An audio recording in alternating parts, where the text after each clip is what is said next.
Ada juga calo musiman. Mereka cuma beroperasi pada waktu tertentu, misalnya menjelang Lebaran.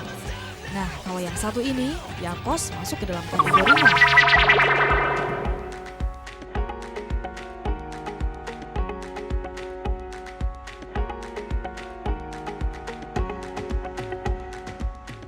Pernah frustasi tidak kebagian tiket kereta api saat mudik Lebaran?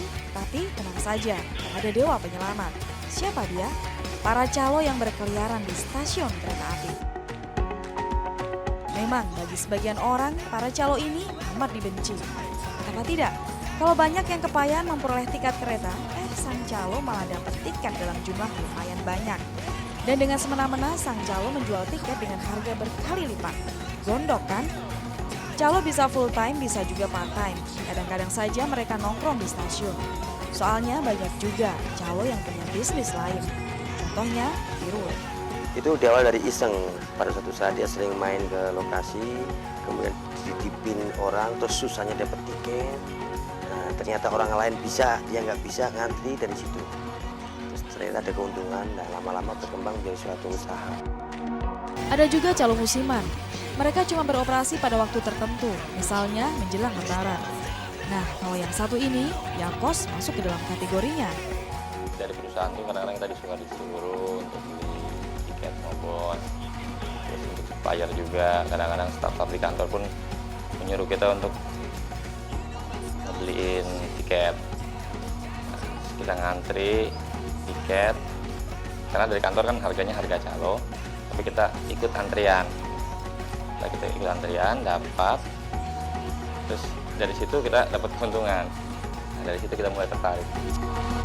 Yang namanya sebuah pekerjaan tentu saja butuh proses adaptasi. Maklum bagi orang baru, pengusaha ini penting. Misalnya untuk tahu bagaimana lika-liku pekerjaannya. Ya pertama kita masuk ke suatu lingkungan yang sudah jadi, di mana di situ berkecimpung suatu kelompok calo. Nah, biasanya mereka sudah ada jaringan, baik ke dalam, tanda petik ya, ke dalam dan juga ke kawan-kawan yang lain untuk saling tukar kalau dibutuhkan seperti itu. Itu aja yang berat. Setelah itu mereka juga jadi kawan.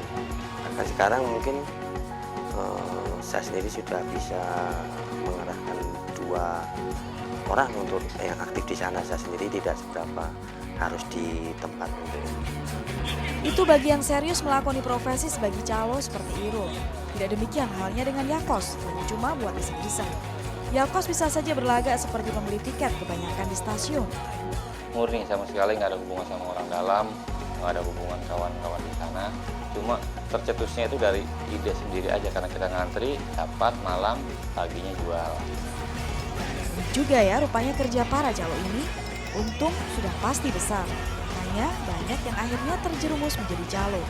Apalagi ternyata tidak ada aturan hukum yang bisa menjerat mereka. Sebenarnya aturan yang resmi mengenai percaluan itu tidak ada. Ya, jadi mereka selama ini bisa beroperasi karena tidak ada aturan hukumnya.